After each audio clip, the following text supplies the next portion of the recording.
তোমার ভাতিজা আব্দুল্লাহর বেটা মুহাম্মদ আমাদের বাপ দাদার ধর্মের ব্যাপারে মন্দচারী করে, আমাদের প্রতিমার ব্যাপারে মন্দচারী করে, আমাদের ধর্মের ব্যাপারে গালমন্দ করে। তোমার ভাতিজাকে তুমি শুধরাও না হয়ে আমাদের হাতে ছেড়ে দাও, আমরা ফয়সালা করব।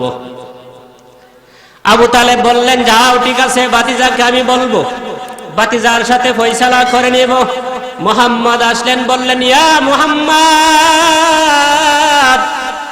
ও আমার কলিজার টুকরা আদরের ভাতিজা, সমাজের মানুষ বলতে চাই তুমি নাকি বাপ দাদার ধর্মের মন্দচারী করো, মূর্তি প্রতিমা গুলোর মন্দচারী নাকি করো। আজকের পর থেকে এগুলো তুমি বন্ধ করে দাও।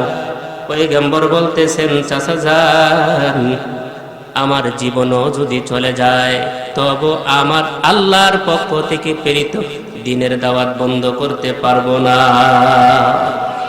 আলহামদুলিল্লাহ, আলহামদুলিল্লাহিল্লাযী জাআলাশ শামসা ওয়াল কমারা বিহুসবান ওয়ান নাজমা ওয়াশ শাজারা ইয়াসজুদান وفضل زمانا على زمان كما فضل مكانا على مكان وإنسانا على إنسان ونشهد أن لا إله إلا الله وحده لا شريك له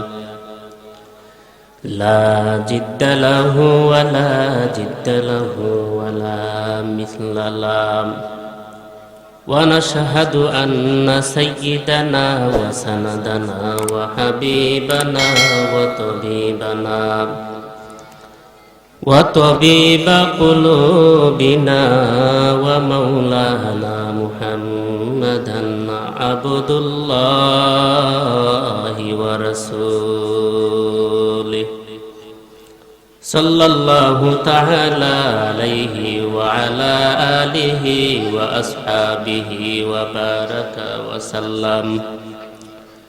وبارك وسلم تسليما كثيرا كثيرا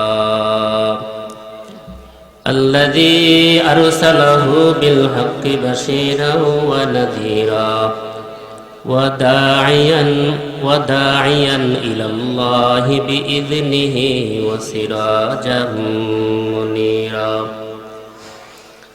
أما بعد فأعوذ بالله من الشيطان الرجيم. بسم الله الرحمن الرحيم.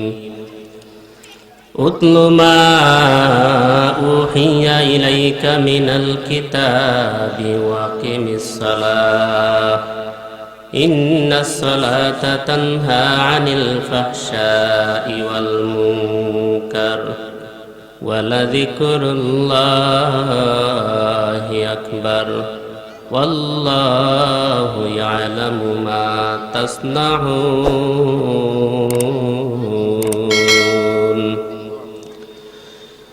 وقال تعالى آيات الأخرى إنا نحن نزلنا الذكر وإنا له لحافظون.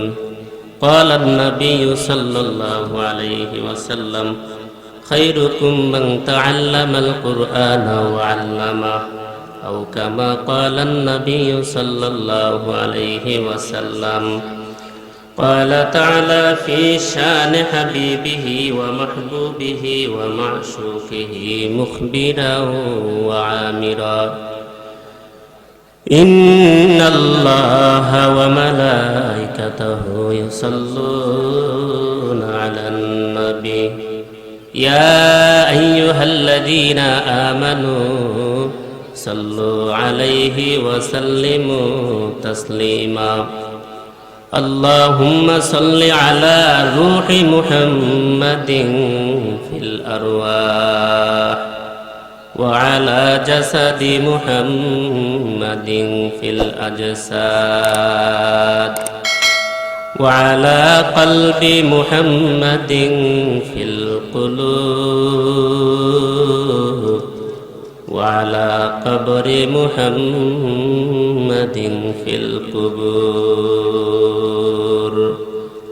अमल से बनती है ये जन्नत भी जहन्नम अमल से बनती है ये जन्नत भी जहन्नम ये खाक फितरत में न नारी है न नूरी ये खाक फितरत में न नारी है न नूरी यहाँ हम सब मुसाफिर है कब्र आखिर ठिकाना कोई आगे रुआना है कोई पीछे रुआना बलगल उला बिकमालिही कशफत दुजा बिजमालिही हसनत जमीउ खिसालिही सल्लु अलैहि व आलिहि ला इलाहा इल्लल्लाह ला इलाहा इल्लल्लाह ला इलाहा इल्लल्लाह ला इलाहा इल्लल्लाह ला इलाहा इल्लल्लाह ला इलाहा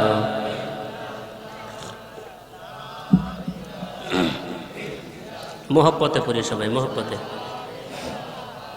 इल्लल्लाह ला इलाहा इल्लल्लाह ला इलाहा इल्लल्लाह ला इलाहा इल्लल्लाह ला इलाहा इल्लल्लाह ला इलाहा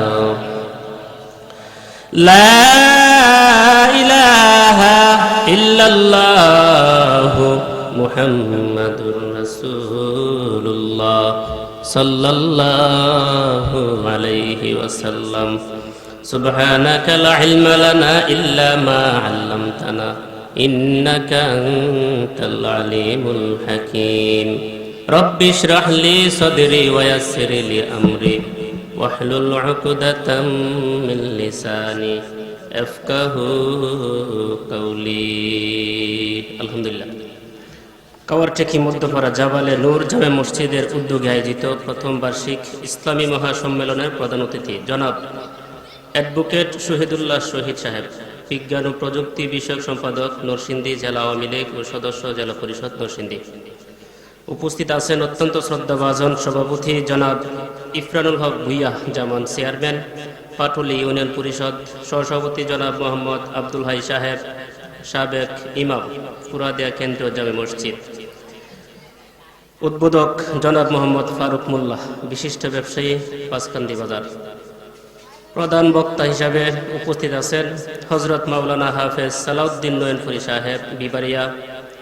আমার পূর্বে বয়ান করে গেছেন মুফতি জুনায়দ আহমদ ইলিয়াস সাহেব, হজরত মাওলানা মুফতি ইকবাল হোসেন সাহেব, আরো দেশবরণ্য উলামায়ে কেরামগণ। সামনে উপবিষ্ট এলাকার সর্বস্তরের মুসলমান ভাই সব, পর্দার আড়ালে অবস্থানত পর্দানিশীন মা ও বোনেরা, আল্লাহ সুবহানাহু ওয়া তাআলার দরবারে শুকরিয়া জ্ঞাপন করছি যে মহান রব্বুল আলামিন আমাদেরকে এই ফিতনা ফাসাদের সময়ে, বর্বরতার সময়ে, জাহালাতের যুগে, অত্যন্ত কঠিন মুহূর্তে হাজারো মানুষের মধ্য থেকে যাচাই বাছাই করে আল্লাহ তাআলার অল্প সংখ্যক আশিকিন, যাকিরিন, শাকিরিন, মুহিব্বিন বান্দা ও বান্দীদেরকে তিনি অত্যন্ত ইজ্জত করে, মায়া করে, দয়া করে, মহব্বত করে, ভালোবেসে তারই কুদরতি হাতে ধরে ধরে আজকের এই জান্নাতি বাগানে আসা এবং বসা, জান্নাতি বাগানকে কেন্দ্র করে কিছু দিনে আলোচনা করা এবং শোনার তৌফিক আল্লাহ দান করেছেন। এই জন্য শুকরিয়া তান সকলেই অন্তরের অন্তরস্থল থেকে শুকরিয়া জ্ঞাপন করছি। সকলে বলি আলহামদুলিল্লাহ। আর একটু আওয়াজ দিয়ে করতে হবে, মুসলমানের তো পুঁজিটাই শুধু এতটুকু, বুঝেন নাই?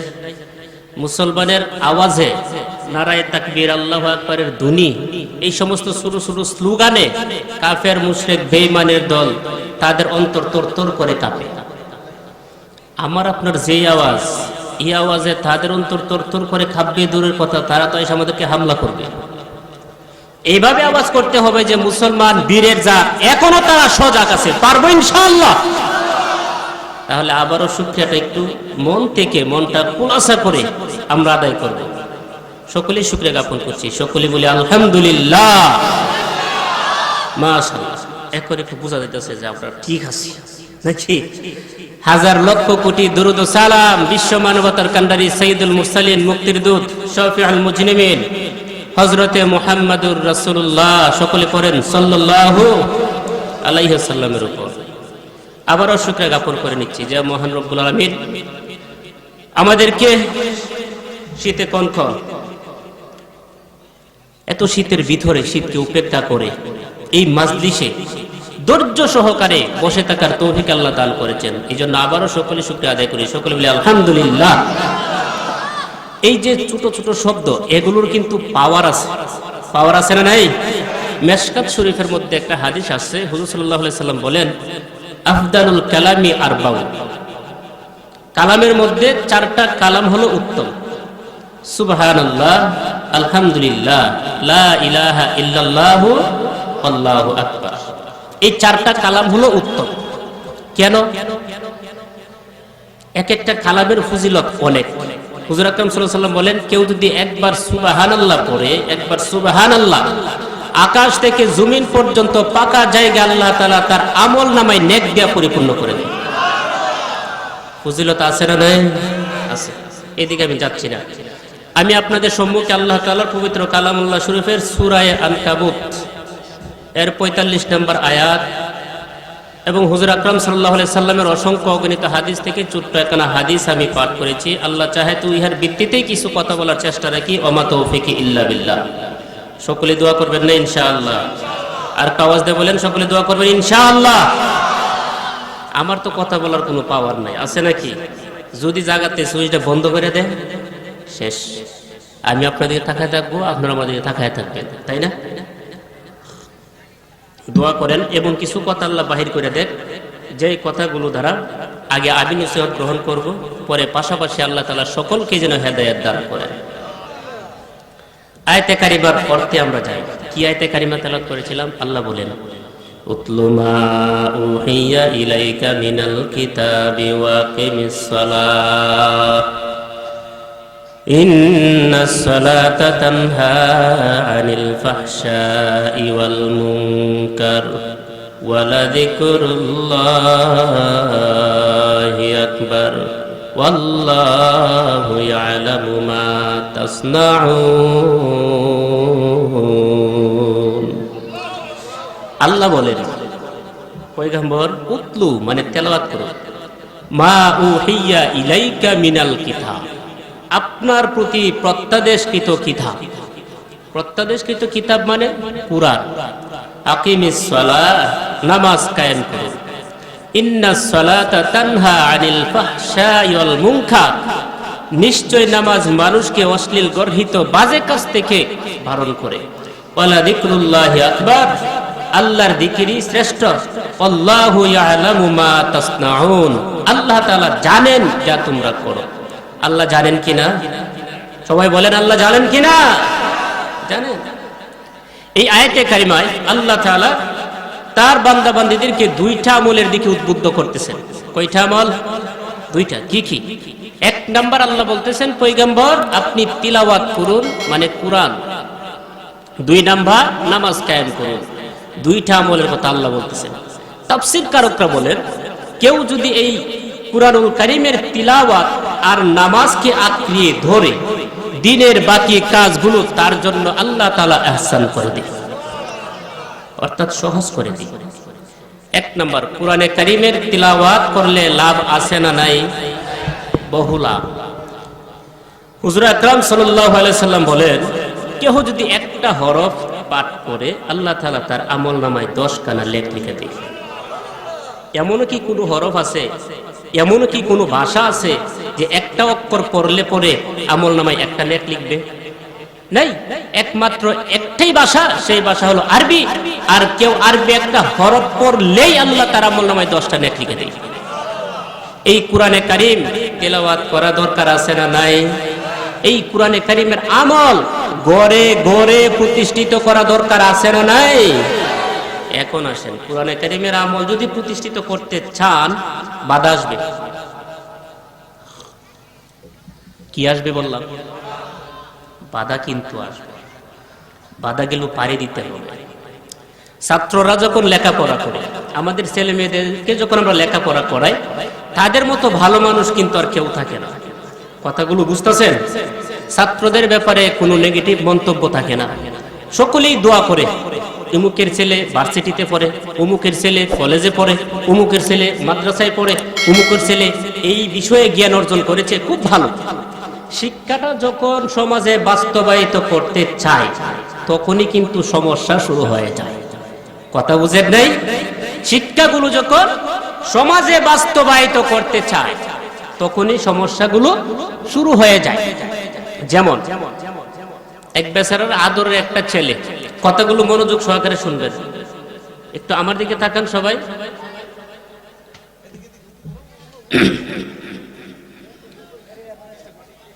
কোরআনে কারীম আমাকে আপনাকে প্রতিষ্ঠিত করতে হবে, কথাগুলো বুঝেন। আর প্রতিষ্ঠিত করতে গেলে কেমন বাধা আসে এগুলো একটু বোঝার চেষ্টা করেন। আদরের ছেলে, বাবা বলতেছে আমার ছেলেকে ব্যারিস্টার বানাবো, আর মা বলতেছে আমার ছেলেকে আলেম বানাবো। সুবহানাল্লাহ বলেন। বাস স্বামী স্ত্রী মিল্লা পরামর্শ কইরা ছেলেকে আলেম বানানোর সিদ্ধান্ত নিলেন, মাদ্রাসায় পাঠায় দিলেন। এদিকের আওয়াজটা একটু বন্ধ।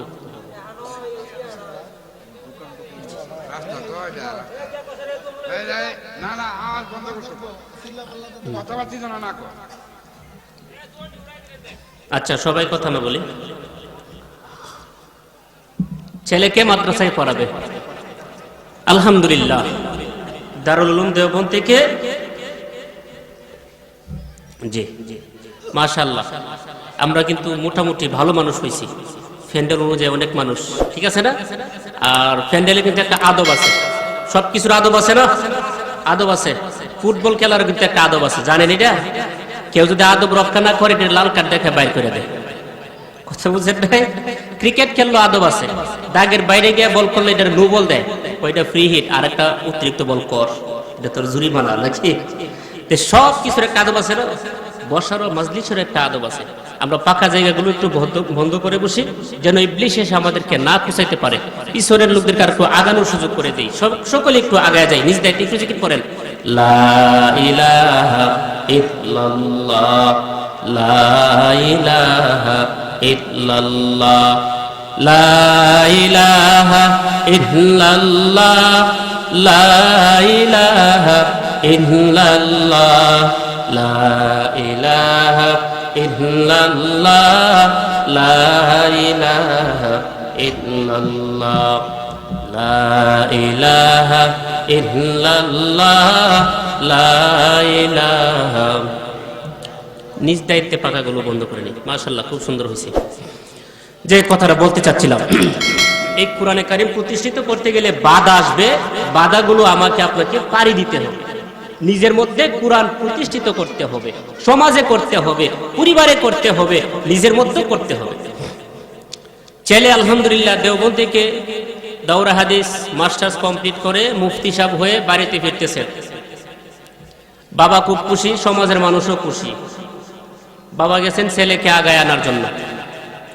ঢাকা থেকে আসতেছে, এয়ারপোর্ট থেকে নামার পথে বাবার হয়েছে প্রস্রাবের ব্যাগ। বাবার কিসের ব্যাগ হয়েছে? প্রস্রাবের ব্যাগ। বাবা বাস পূর্ব দিকে ফিরা প্রস্রাবে বসছে। কোন দিকে ফিরা? পূর্ব দিকে। ছেলে ডাক দিয়ে বলতেছেন, কি বলেন? বাবা পূর্ব দিকে ফিরে প্রস্রাব করা যায় না। কি করতাম? আবার পশ্চিম দিকে ফিরছে। আবার ডাক দিচ্ছে, বাবা পশ্চিম দিকে ফিরাও প্রস্রাব করা যায় না। আইরে বিপদ রে, তেমনি কি করতাম? আবার ফিরছে। এটা বাতাসের উজান, বুঝেন নাই? এদিকে বাতাস আসতেছে। আচ্ছা বলেন তো, বাতাসের উজানে প্রস্রাব করা যায়? বাস এদিকেও পড়ছে। ছেলে ডাক দিয়ে, বাবা এইদিকে ফিরাও প্রস্রাব করা যায় না। যা বাবা একবার প্রস্রাব আটকায় দিছে। রাগে জিদ্দে বাড়িতে গিয়া কইতাছে, কোন ছিলাম স্যার, মূল্য বানাইতাম না, ওখানে বুঝবা। বুঝছেন? এখন বুঝবা মোল্লা যে বানাইছ পায়খানা প্রস্রাব না কইরা মরণ লাগবো। বুঝছেন কি? বেচারা তো এখন দিন প্রতিষ্ঠিত করতেছে, কুরআন প্রতিষ্ঠিত করতেছে, এই জন্য তার বাধা। কথা বুঝেন নাই? হুজুর আকরাম সাল্লাল্লাহু আলাইহি ওয়াসাল্লাম 40 বছর দিনের কোনো দাওয়াত দেয় নাই। দিছিল নাকি? দেয় নাই। তার কোনো সূত্র নাই। 40 বছর পর যেই কালি হুজুর আকরাম সাল্লাল্লাহু আলাইহি সাল্লামের উপরে ওহী নাজিল হয়ে গেল। কি নাজিল হয়ে গেল? ওহী নাজিল হয়ে গেল। তিনি নবুয়তি লাভ করলেন। লাভ করার পরে তার সমাজের লোকদেরকে, আবু লাহাব সহ সকলকে ডাকলেন এক পাহাড়ের কাছে। সকলেই তারে খুব মহব্বত করে, আদরের পাত্র, সকলেই তো জানেন। ডাইকা বলতেছে, এই আমার গোত্রের লোক সকল, আপনাদের কাছে আমি একটা কথা বলতে চাই। আমি যদি বলি পাহাড়ের পদদেশ থেকে কোন একটা দল আসতেছে আমাদেরকে মারার জন্য, প্রতিহত করার জন্য, আমার কথা কি তোমরা বিশ্বাস করবে? সবাই এক বাক্যে বললেন, তোমার কথা বিশ্বাস করবো না তো কার কথা বিশ্বাস করবো? সুবহানাল্লাহ বলেন। আকাশের নিচে জমিনের উপরে যার জীবনে ভুলেও একটা মিথ্যা কথা বলে নাই, সেই লোকটা হলো আব্দুল্লাহর বেটা মুহাম্মদ, তুমি নিজে। সুবহানাল্লাহ বলেন। কত বড় একটা কথা! হুজুর সাল্লাল্লাহু আলাইহি সাল্লামের মনে খুব শান্তি, যাক একটা সাহস পাইছি, সবাই আমারে সত্যায়িত করলো, এখন তো দাওয়াতটা দেওয়া যায়, তাই না? বাস তিনি দাওয়াত শুরু করলেন। কি দাওয়াত? ইয়া আইয়ুহান নাস কুলু লা ইলাহা ইল্লাল্লাহ। সুবহানাল্লাহ বলেন। আল্লাহর পয়গম্বর মুহাম্মদুর রাসূলুল্লাহ সাল্লাল্লাহু আলাইহি ওয়াসাল্লাম গোত্রের লোক সকলকে বলতেছেন, ইয়া আইয়ুহান নাস, হে মানুষ সকল, লা ইলাহা ইল্লাল্লাহ, তোমরা এক আল্লাহর গোলামি করবা, নাই কোনো মাবুদ আল্লাহ ছাড়া। তোমার আমার বাপ দাদার রসমগুলো ছেড়ে দাও, আমাদের হাতে মূর্তি বানানো প্রতিমাগুলোর পূজাগুলো বন্ধ করে দাও। এগুলো তো আমাদের কোনো উপকারও করতে পারে না, অপকারও করতে পারে না, তারা আমাদের প্রভু হতে পারে না। আবু লাহাব ডাক দিয়ে বললেন, তাব্বাল্লাকা ইয়া মুহাম্মদ আলিহাদা জামাতানা। নাউজুবিল্লাহ বলেন। আবু লাহাব বলতেছেন, ইয়া মুহাম্মদ, তুমি ধ্বংস হও। পয়গম্বরের মনে বড় কষ্ট, মনে বড় আঘাত, দিলে বড় আঘাত। এই কতক্ষণ আগে আবু লাহাব নিজেই বলল, দুনিয়ার জমিনে আকাশের নিচে যার জীবনে একটা মিথ্যা কথা বলে নাই, সেই ব্যক্তিটা হইলাম আমি মুহাম্মদ। এখন আবু লাহাব বলতেছেন, আমি ধ্বংস হয়ে যাই, মানতে পারে না। আল্লাহ ডাক দেয়া জানাই দিলেন, পয়গম্বর, মনে কষ্ট নেওয়ার কোনো কারণ নাই, দিলে কষ্ট নেওয়ার কোনো কারণ নাই। যে আবু লাহাব বলতে চাই তুমি ধ্বংস হও, আপনি তো ধ্বংস হবেন না, বরঞ্চ আমি আবু লাহাবকে ধ্বংস করে দিলাম। আল্লাহ তাআলা আয়াতে কারিমা নাজিল কইরা জানায় দিলেন, সূরা লাহাব আল্লাহ নাজিল করলেন, তাব্বাত ইয়াদা আবি লাহাবি ওয়া তাব। হে পয়গম্বর, হে আমার হাবিব, হে আমার বন্ধু, যেই আবু লাহাব বলে আপনি ধ্বংস হন, আমি আবু লাহাবের দুনো হাত ধ্বংস করে দিলাম। সুবহানাল্লাহ বলে। দুনো হাত বলতে কি বুঝেন? ডান হাত আর বাম হাত। জীবনের কাজ করে খাইতে নাকি? আরে না, দুনো হাত বলতে বোঝানো হয় তার দুনিয়াও ধ্বংস, পরকালও ধ্বংস। দুনিয়াতেও তার কোনো দাম নাই, পরকালেও তার কোনো দাম নাই। আবু লাহাব এই কথা বলিয়া চলে গেলেন, তার গোত্রের লোকদেরকে নিয়ে মাশওয়ারা করলেন, পরামর্শ করলেন। পয়গম্বরের চাচা আবু তালেবের কাছে গেলেন, এ কুরাইশের নেতা আবু তালেব, তোমার বাতিজা আব্দুল্লাহর বেটা মুহাম্মদ আমাদের বাপ দাদার ধর্মের ব্যাপারে মন্দচারী করে, আমাদের প্রতিমার ব্যাপারে মন্দচারী করে, আমাদের ধর্মের ব্যাপারে গালমন্দ করে। তোমার বাতিজাকে তুমি শুধরাও না, হয়ে আমাদের হাতে ছেড়ে দাও, আমরা ফয়সালা করব। আবু তালেব বললেন, যাও ঠিক আছে, ভাতিজাকে আমি বলবো, ভাতিজার সাথে ফয়সালা করে নেব। মুহাম্মদ আসলেন, বললেন, ইয়া মুহাম্মদ, ও আমার কলিজার টুকরা আদরের ভাতিজা, সমাজের মানুষ বলতে চাই তুমি নাকি বাপদাদার ধর্মের মন্দচারী করো, মূর্তি প্রতিমাগুলোর মন্দচারী নাকি করো, আজকের পর থেকে এগুলো তুমি বন্ধ করে দাও। পয়গম্বর বলতেছেন, চাচা যান, আমার জীবনও যদি চলে যায় তবু আমার আল্লাহর পক্ষ থেকে প্রেরিত দ্বীনের দাওয়াত বন্ধ করতে পারবো না।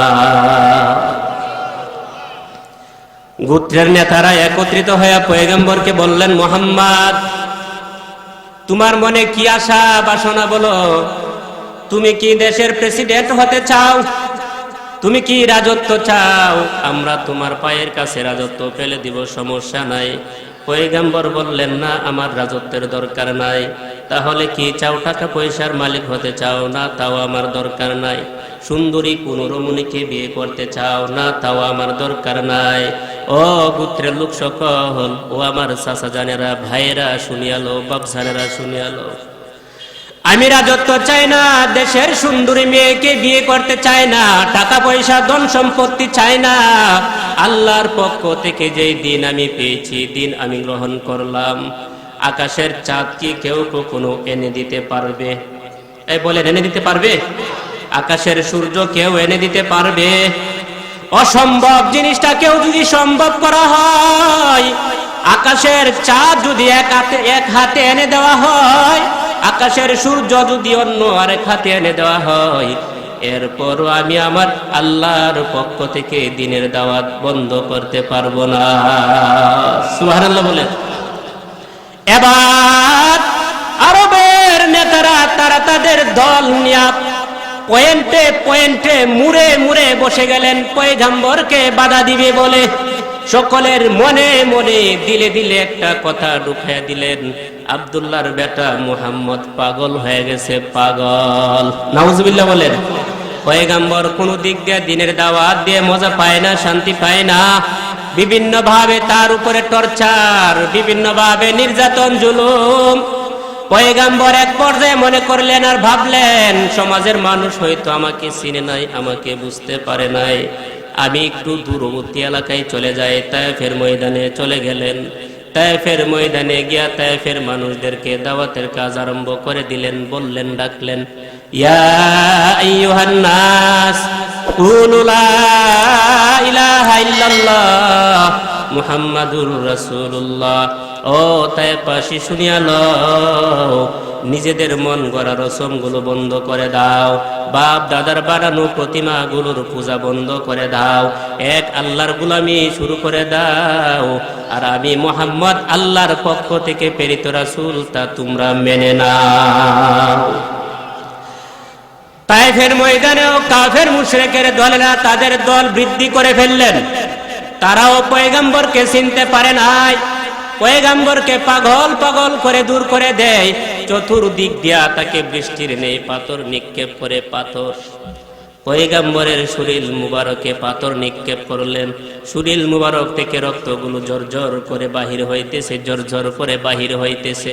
পায়ের স্যান্ডেল পর্যন্ত চলে যায়, পায়ের তলার সাথে স্যান্ডেল কানা রক্ত দিয়ে আটকে যায়। এক ফোঁটা রক্ত জমিনের দিকে পড়ে যায়, পড়ে যায় সুই সুই ভাব। আল্লাহ জিব্রাইলকে ডাক দিয়ে বললেন, জিব্রাইল তাড়াতাড়ি কর, দুনিয়ার জমিনে যাও, আমার পয়গম্বরের গা মুবারক থেকে রক্তের ফুঁটা জমিনে পড়ে যাবে। এই রক্তের ফুঁটা যদি জমিনে পড়ে যায়, তাহলে জমিন কিন্তু পয়গম্বরের রক্তের ফুঁটা কানা বরণ করতে পারবে না, রক্তের ওজন কারা তা বরণ করতে পারবে না। দুনিয়ার জমিন ধ্বংস হয়ে যাবে, ধ্বংস হয়ে যাবে পয়গম্বরের কাছে। কিন্তু এত কষ্ট আমার জীবনে আর কখনো হয় নাই। এই দিনের জন্য পয়গম্বর রক্ত দিছেন, এই কোরআনের জন্য পয়গম্বর রক্ত দিছেন, সাহাবায়ে কেরাম যুগে যুগে রক্ত দিছেন। কত সাহাবায়ে কেরাম শাহাদাত বরণ করেছেন দিনের জন্য। আজ এই দুনিয়ার জমিন থেকে একদল দিনকে শেষ করে দেওয়ার জন্য, কোরআনকে নিমিষেই ধ্বংস করে দেওয়ার জন্য এখনো তারা করে না। এই আওয়াজ দিয়ে বলেন, করে না। পয়গম্বরের সময় কাফের মুশরিকের একটা মিশন ছিল। আব্দুল্লাহর বেটা মুহাম্মদ যেই দিনের দাওয়াত দেয়, সেই দিনের দাওয়াত দুনিয়াতে প্রতিষ্ঠিত করা যাবে না, এই জন্য বিভিন্ন ভাবে নির্যাতন করতেন। সাহাবায়ে কেরাম রক্ত দিয়েছেন, শাহাদাত বরণ করেছেন। দিন কিন্তু একদিন কিন্তু বাইরে বাই আসতে আসতে পর্যন্ত এসেছে, ঠিক কিনা বলেন? যুগে যুগে সময়ে সময়ে সাহাবায়ে কেরাম রক্ত দিয়ে দিনকে প্রতিষ্ঠিত করেছেন, তাবেঈরা রক্ত দিয়ে প্রতিষ্ঠিত করেছেন। তবে তাবেঈরা রক্ত দিয়ে প্রতিষ্ঠিত করেছেন, হাফেজে কুরআন তালিবুল ইলম আলেম উলামারা রক্ত দিয়ে প্রতিষ্ঠিত করেছেন। দিনদার আল্লাহর গোলামেরা রক্ত দিয়ে শাহাদাতের বিনিময় এই দিন এখনো পর্যন্ত প্রতিষ্ঠিত হয়ে আছে। এই দিনকে ধ্বংস করার জন্য এখনো একদল পাইতারা করতেছে, একদল এই কাফের মুশরিকের বাহিনী, আবু জেহেলের বংশধর, উকবা সাইবার বংশধর, আবুল আহাবের বংশধর এখনো দুনিয়ার জমিনে আছে না নাই? আর কাছে কোন আছে না নাই? আমরা তাদেরকে জানাই দিতে চাই, তোমাদের পূর্বপুরুষ যেমন দিনের পিছনে লেগে সফলতা অর্জন করতে পারে নাই, তোমরাও যত চেষ্টা করো কখনো তোমরা সফল হতে পারবে না, ঠিক কিনা বলো? এই লক্ষ্য করে দেখো, ভারত উপমহাদেশে যখন ইংরেজ বেনিয়ার দলেরা শাসন করতেন, সাধারণ মুসলমান আপমার জনসাধারণ মুসলমান সকলেই এক হয়ে যখন নারায়ে তাকবীর আল্লাহু আকবারের ধ্বনি নিয়ে ময়দানে নামলেন, ইংরেজ বেনিয়ার দলেরা পলায়ন করতে বাধ্য হয়েছে, ঠিক কিনা বলেন? সিলেটের জমিনে গৌর গোবিন্দ শাসন করতেন, কোরআনের বিরুদ্ধাচরণ করতেন। শাহজালাল ইয়ামানী রহমাতুল্লাহি আলাইহি তার সাথীবর্গদেরকে নিয়ে যখন নারায়ে তাকবীর আল্লাহু আকবারের ধ্বনি দিলেন, এই গৌর গোবিন্দেরও পতন হয়ে গেল। হয়েছে না? বাংলার জমিনে তসলিমা নাসরিন বেশ্যা নামক মহিলা, সে যখন পর্দার বিরুদ্ধে কথা বলতে চায়, বাংলার সাধারণ মুসলমান এক বাক্যে যখন নারায়ে তাকবীর আল্লাহু আকবারের ধ্বনি নিয়ে ময়দানে আসলেন, তসলিমা নাসরিন শেষ পর্যন্ত বুকরা পরিধান করে বাংলার জমিন ছাড়তে বাধ্য হয়েছে, ঠিক কিনা বলেন? আমরা তাদের উত্তরসূরিদেরকে বলে দিতে চাই, তোমাদের উত্তরসূরিদের কাছ থেকে শিক্ষা নাও। তারা বাংলার জমিন ছাড়তে রাস্তা খুঁজে পেয়েছে, তোমরা যদি আবার বেড়ে যাও, তোমরা কিন্তু পলানোর রাস্তাটাও খুঁজে পাইবা না, ঠিক কিনা বলো? এই দিনকে ধ্বংস করার জন্য যুগে যুগে একটা দল কিন্তু লাইগা আছে না? আছে, কিন্তু যতই চেষ্টা করুক তারা কখনো সফল হতে পারবে না। এটা আল্লাহর ওয়াদা। আল্লাহ বলছেন, কি বলছেন? ইন্না নাহনু নাযালনা যিকরা ওয়া ইন্না লাহু লাহাফিজুন। এই কোরআনে কারীম আমি নাজিল করেছি, আর এই কোরআনে কারীমের হেফাজতের দায়িত্ব স্বয়ং আমি আল্লাহর হাতে রেখে দিয়েছি। সুবহানাল্লাহ বলেন। এই জন্য আমরা কোরআন বিদ্বেষীদেরকে, আলেম বিদ্বেষীদেরকে, ইসলাম বিদ্বেষীদেরকে আমরা জানাই দিতে চাই, তোমরা সাবধান হয়ে যাও। যতই চেষ্টা করো না কেন, যদিও মনে করো আমাদের সাথে কেউ নাই, আমাদের সাথে এক আল্লাহ আছেন, ঠিক কিনা বলেন? এই জন্য সকলকে সতর্ক বানিয়ে দিতে চাই, কোরআনের পক্ষে, ইসলামের পক্ষে, মুসলমানের পক্ষে, দিনকে প্রতিষ্ঠিত করার লক্ষ্যে আবারও যদি এই নাস্তিকদের বিরুদ্ধে, কাফের মুশরিকদের বিরুদ্ধে আলেম উলামারা সমাজে মাঠে ময়দানে একত্রিত হওয়ার ডাক দেয়, সকলে একসাথে এক বাক্যে নারায়ে তাকবীর আল্লাহু আকবারের ধ্বনি নিয়ে ময়দানে আসতে পারবো ইনশাআল্লাহ। আওয়াজ দিয়ে বলেন, পারবো ইনশাআল্লাহ। আল্লাহ তাআলা আমাদের সকলকে কবুল করুন, সকলে বলি আমিন। এই দিনকে প্রতিষ্ঠিত করার জন্য নিজের সময় দিতে হবে, ত্যাগ দিতে হবে, রক্ত দিতে হবে, প্রয়োজনে শাহাদাত বরণ করতে হবে। আমরা রাজি আছি তো ইনশাআল্লাহ? কে কে রাজি? আল্লাহকে হাত তুলে দেখায়। আল্লাহ আমাদের সকলকে কবুল করুন, সকলে বলি আমিন। একটা তাকবীর হোক, লিল্লাহি তাকবীর। আর আওয়াজ দেয়া, নারায়ে তাকবীর, নারায়ে তাকবীর। দিন ইসলাম, দিন ইসলাম, আল কোরআনের আলো, নারায়ে তাকবীর, নারায়ে তাকবীর। মাশাআল্লাহ, এই দুনিয়া থাকলে তো মিয়া কাফের মুশরিক সুযোগ পাইব নাকি? তা দেখবেন কই ফলা, বুঝেন নাই যে কথা বলতে চাচ্ছিলাম। এই কোরআনকে প্রতিষ্ঠিত করতে গেলে রক্ত দেওয়াই লাগবে, এটাই স্বাভাবিক রে ভাই, এটাই স্বাভাবিক। আমাদের বাপ দাদারা এই শিক্ষাই দিছে, যুগে যুগে তারা শাহাদত বরণ করছে, রক্ত দিছে। সাহাবায়ে কেরামের সময়ে এই দিনকে প্রতিষ্ঠিত করার জন্য তারা আগুনকে ভয় পায় নাই, ফুটন্ত তেলকেও তারা ভয় পায় নাই। উদাহরণস্বরূপ পয়গম্বরের 3 সাহাবা যুবক, একই মায়ের সন্তান। কথাগুলো কি বুঝেন?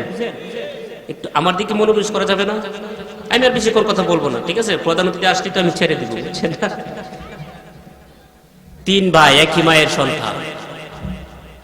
খ্রিস্টান বাদশা তাদেরকে পাকড়াও করছে, ধইরা নিছে, নিয়ে বিভিন্ন ভাবে টর্চার, জুলুম, নির্যাতন, অত্যাচার। দিনের পিছনে মরতে পারলে আল্লাহ সুজা সরাসরি দুনিয়াতে জান্নাত দেখায় দেয়। 3 ভাইকে টর্চার করতেছেন, নির্যাতন করতেছেন, জুলুম করতেছেন, অত্যাচার করতেছেন, আর বলতেছেন এই মুসলমানের সন্তান, এখনো সময় আছে, কালিমা ছেড়ে দাও, খ্রিস্টান হয়ে যাও। আর কাছে কোন নাউজুবিল্লাহ। এগুলো কি বাড়িতে আবার বুঝ যায় কইবেন নাকি? হ্যাঁ, যদি কোয়েন সাথে সাথে কোয়েলে তো ভালো লাগে, বুঝেন না? এই যে কিছু ছোট ছোট শব্দ, এগুলো কিন্তু বক্তার মনে আগ্রহ, আবেগ যোগায়, বুঝেন না? যদিও ছোট, কিন্তু এটার মূল্য অনেক। মূল্য কি? আচ্ছা, আমি একটা ছোট উদাহরণ দিই। বাজার থেকে গরুর গোশত কিনে আনছেন, বুঝছেন কথা? সিনার গোশত কিনে আনছেন, এটাই তো পছন্দ করেন সবাই নাকি? এখন কেজি কত? 550। মাশাআল্লাহ, 550 টাকা কেজি সিনার গোশত আনছেন, আইনা আরামসে মশলা টসল্লা দিয়া এটা পাকাইছেন। মশলাও দামি, গোশতও দামি, কিন্তু সবচেয়ে কম দামিটা, কম দামি জিনিসটা দেন নাই। এটার নাম কি? বুঝেন নাকি? এটা দিছেন না আর কি, সব দিছেন, দিয়ে একবারে ঠালা হালাইছেন। কালারও এত সুন্দর বলার বাইরে, কিন্তু সাদা জিনিসটা খাবার সময় তো খুব টেস্টি, খুব মজা হইতো না? বক্তা কথা কইব, মনে করেন যে গরুর গোশত আনবো, দামি দামি জিনিস আনবো, আপনারা খালি লবণটা দিয়ে ভাই, বুঝছেন না? ঠিকই লবণের মতো আর কি। আপনার জন্য উত্তর কই ভাই, তখন দেখবেন কথার জুসটা আরো বাইরে যায়। পারবো ইনশাআল্লাহ? আমি আসতে গেছি, পারবো ইনশাআল্লাহ? ঠিক আছে, আপনারা আসুন। দেখা 3 যুবক ভাইকে ধরে নিচ্ছে, মারতেছেন বিভিন্ন, মানে কি অত্যাচার, এটা বলার ভাষা নাই। 3 যুবক ভাই বলতেছেন, এই বাদশার 5টা গোলাম, এক মুসলমান হয়েছে, ইসলাম গ্রহণ করেছে। মুসলমানরা কখনো মার এবং মৃত্যুকে ভয় পায় না। সুবহানাল্লাহ বলেন। মুসলমানরা কি মৃত্যুকে ভয় পায়? তারা তো বীরের জাত, তারা শাহাদত বরণ করতে জানে, ঠিক কিনা বলেন? বাদশার কাছে গিয়ে বলতেছেন, বাদশা, এইভাবে তো এদেরকে দিন থেকে সরানো সম্ভব হবে না, তাহলে কি করা যায়? আমার একটা জেহেনে বুদ্ধি আসছে, ফুটন্ত তেল আগুনের মাধ্যমে যদি ব্যবস্থা করা হয়, আর এই তেলে পালানোর, ফেলে দেওয়ার ভয় যদি তাদেরকে দেওয়া হয়, তাহলে হয়তোবা তারা কালিমা ছেড়ে দিতে পারে। ঠিক আছে, তোমার যেটা ভালো লাগে এটাই করো। আমার কথা বুঝেন? আমি কিছু গ্রাম বাংলা কত কই, তাতে বুঝুই না আর কি, বুঝছেন না? বাস, আগুনের ব্যবস্থা করছেন, তেলকে ফুটন্ত করছেন। 3 যুবক ভাইকে ভয় দেখানো হচ্ছে। এক যুবক 3 জনের মাঝখান থেকে একজনকে আগুনের মধ্যে ছেড়েই দিছেন, আর সাথে সাথে শাহাদত বরণ করছেন। সুবহানাল্লাহ বলে 2 ভাই হাউ মাউ করে কাঁদতেছে, বুঝেন নাই? হাউ মাউ করে কাঁদতেছে। পরে উজির মনে মনে ভাবতেছে, 2 ভাইয়ের মনের অবস্থা মনে হয় পরিবর্তন হয়ে গেছে। 2 ভাইকে বলতেছেন, এখনো সময় আছে, তোমাদের এই ভাইয়ের মতো যদি মরতে না চাও, কালিমা ছেড়ে দাও, কালিমা ছেড়ে দাও, তোমাকে ছেড়ে দিব। 2 ভাই বলতেছেন কি জানেন? এ বাদশার 5টা গোলাম, কি কয়? এই বাদশার 5টা গোলাম, তুমি কি ভেবেছ, মনে করেছ আমাদের ভাইকে আগুনে ফেলার কারণে আমরা কাঁদতেছি? না না না, কেন কাঁদি জানো? তোমাদের চোখ আর আমাদের চোখ এক নয়। আমরা দুই ভাই স্বচক্ষে দেখতেছি আমাদের ভাই আমাদের আগেই জান্নাতে চলে গিয়েছে। এ বাদশার পাঁচাটা গোলাম, তাড়াতাড়ি কর, তাড়াতাড়ি কর, আমাদেরকে আগুনের মধ্যে ফেলে দে। এমনি করে আরো এক ভাইকে আগুনে ফেলে দিলেন, সাথে সাথে শাহাদত বরণ করলেন। অন্য আরো এক ভাই অবশিষ্ট রয়ে গেল। বাদশার কাছে গিয়ে উজির বলতেছেন, উজির, দুই ভাইকে মেরে ফেললাম, অবশিষ্ট আর একজন বাকি আছে, তাকেও যদি মেরে ফেলি তাহলে আমাদের মিশনে তো আমরা সাকসেস হইতে পারলাম না। তাহলে কি করা যায়? আমার কাছে নতুন একটা কৌশল আছে। আমার ঘরে সুন্দরী সুরসী রূপসী একখানা কন্যা আছে। নাউজুবিল্লাহ বলেন। আমার কন্যার পিছনে এই সময়ের এই যুগের শত শত যুবক তার পিছনে গুড়গুড় করে, একটি ইশারার কারণে তারা ফাঁসি কাষ্ঠেও ঝুলতে প্রস্তুত।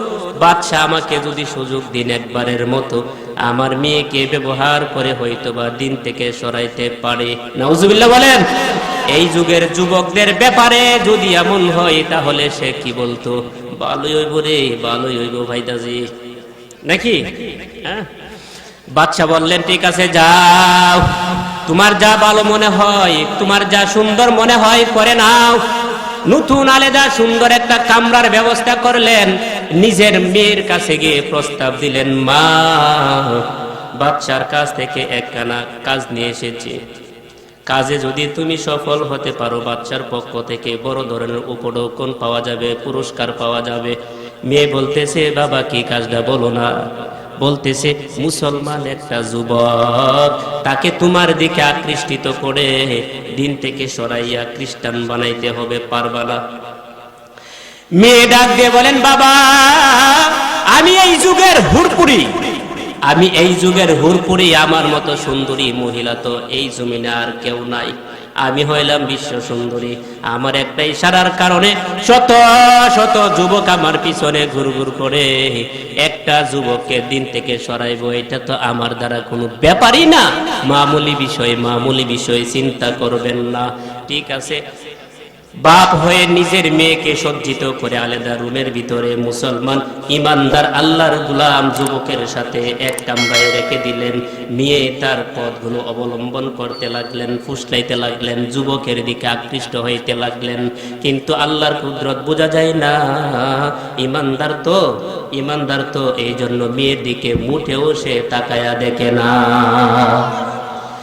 এভাবে একদিন, দুই দিন, তিন দিন নয়, 40টা দিন অতিবাহিত করলেন। 40 দিন পর বাবা ঈশা মেয়েকে বলতেছেন, মা, তোমার কাজে তুমি কতটুক সফল হয়েছ বলো। মেয়ে বলতেছে, বাবা, দুনিয়ার জমিনে কত যুবক দেখলাম, কত যুবক আমার পিছে ঘুরলো, আমার ইশারায় কত যুবক ফাঁসি কাষ্ঠে ঝুলতেও প্রস্তুত হইল গো বাবা, কিন্তু এমন আশ্চর্য যুবক আমি আমার জীবনে আর কোথাও দেখি নাই। আমার সাথে যুবককে ঢুকাইয়া দিলেন। যুবককে আমি বিভিন্নভাবে কৌশল অবলম্বন করে ফুসলাইতে লাগলাম, কিন্তু যুবক আমার দিকে তাকাই না, আমার সাথে কথা বলে না। কিন্তু রাত্র যখন গভীর হয়, সে যেন কার সাথে কথা বলে। ও বাবা, শুধু এতটুকু নয়, রাত্র যখন গভীর হয়ে যায়, কত সুন্দর সুন্দর দামি দামি খাবার কে যেন এনে দিয়ে যায়। সেই যুবক আমার দিকে তাকাবে দূরের কথা, আমাকে ধরবে দূরের কথা, আমার দিকে এক নজর তাকায়ও দেখে নাই। বাবা, শেষ পর্যন্ত আমি ভাবলাম, বিবস্ত্র অবস্থায় যদি যুবকের কাছে আমি শুয়ে থাকি, হয়তোবা যুবকের কামভাব হইতে পারে, আর কামভাব হইলে হয়তোবা আমাকে টাচ করতে পারে, আমাকে ধরতে পারে, আর আমাকে ধরলেই সে ঈমান হারা হয়ে যাবে। নাউজুবিল্লাহ বলেন। ও ও বাবা, কিন্তু এমন যুবক তো আর কখনো দেখি নাই। যুবক আমাকে টাচ করবে দূরের কথা, সে আমার দিকে মুটে তাকায়ও দেখে নাই। কিন্তু গভীর রজনীতে সে কার সাথে যেন কথা বলে আর গুনগুন সুরে কাঁদে। আমি তাকে জিজ্ঞাসা করলে সে বলে সে তার স্রষ্টার সাথে কথা বলে।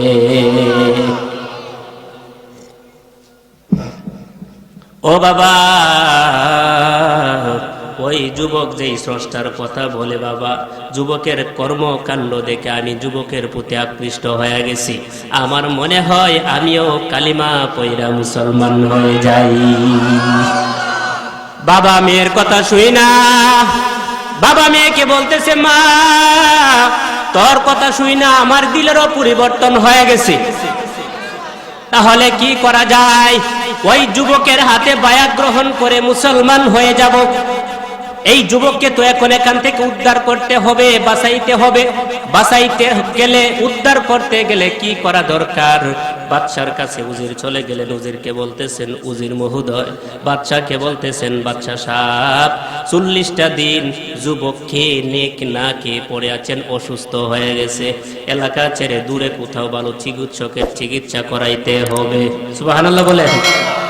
বাদশা বলতেছেন যেটা ভালো মনে হয় তুমি সেইটা করে নাও, কোনো সমস্যা নাই, কোনো সমস্যা নাই। মেয়ে এবং বাবা একসাথে এসে যুবককে কামরা থেকে নিয়ে বাহির হয়ে যাবেন। তখন ওই যুবক ছেলে বলতেছে তোমাকে তো আমার সাথে নেওয়া যাবে না। ওই মেয়েকে বুঝেন নাই? মেয়ে বলতেছেন যুবক আমি তোমার সাথে থাকতে চাই, তোমার সাথে যেতে চাই। সুবহানাল্লাহ বলে। যুবক বলতেছেন তুমি যদি আমার সাথে থাকতে চাও, আমার সাথে যদি যেতে চাও, তাহলে 1 নম্বর শর্ত হলো তোমাকে কালিমা পড়ে মুসলমান হওয়া লাগবে। কালিমা পড়ে মুসলমান হইবা, পরে বিবাহ বন্ধনে আবদ্ধ হইবা, এরপরে তুমি আমার সাথে যাইতে পারবা। বাবা সমস্ত ঘটনা খুলে বললেন। যুবককে বলতেছেন যুবক তোমার কথা এবং কর্মকাণ্ডের উপরে আমরা সন্তুষ্ট, খুশি। আমরাও দিন গ্রহণ করে মুসলমান হতে চাই, চলো আমরা দূরে কোথাও চলে যাই। 3 জন রওনা হয়ে গেলেন। প্রতিমধ্যে হাওরের মাঝখানে যুবক তাকায় দেখে তার ওই যে 2 ভাই শাহাদত বরণ করেছিল, ওই 2 ভাই তার দিকে আগায় আসতেছে। কাছে আসার পর যুবক বলতেছে ভাই তোমরা না মৃত্যুবরণ করেছো, শাহাদাত বরণ করেছো, দুনিয়ার জমিনে আবার কোথায় থেকে আসলা? 2 ভাই ডাক দিয়া বলেন হো ভাই তুমি কি জানো না আল্লাহ কুরআনুল কারীমে জানায় দিয়েছেন ওয়ালা তাকুলু লিমান ইউকতালু ফি সাবিলিল্লাহি আমওয়াত, যারা আল্লাহর রাস্তায় মৃত্যুবরণ করে তাদেরকে মৃত বলো না, বাল আহিয়া ওয়ালাকিন লা তাশউরুন। সুবহানাল্লাহ বলে। আল্লাহ না জানায় দিয়েছেন যারা দিনের রাস্তায় মৃত্যুবরণ করে তারা মরে না, বরংস তারা জীবিত মানুষ দেখে না, মানুষটা দেখে না। ভাই আল্লাহ আমাদেরকে পাঠাইয়া দিছেন তোমার কাছে একটা সুসংবাদ দিয়া। আমরা 2 ভাই ফুটন্ত তেলের মধ্যে পড়ে শাহাদত বরণ করার সাথে সাথে আল্লাহ আমাদেরকে নাজ নিয়ামতে পরিপূর্ণ 2টা জান্নাত আল্লাহ দান করছেন। পাশাপাশি আমাদের চেয়েও আরো নাজ নিয়ামতে পূর্ণ একটা জান্নাত তুমি এই কঠিন মুহূর্তে তোমার সময়টা পার করার কারণে আল্লাহ তোমার জন্য বাজেট করে রেখে দিয়েছেন। দিনের পথে মরলে লাভ আছে না নাই? আপনি আসতে বলেন দিনের পথে মরতে হলে লাভ আছে না নাই? এই দিনের জন্য রক্ত দিতে, জীবন দিতে সকলে প্রস্তুত তো ইনশাআল্লাহ। ইনশাআল্লাহ আল্লাহ তাআলা আমাদের সকলকে কবুল করুন, সকলে আমিন।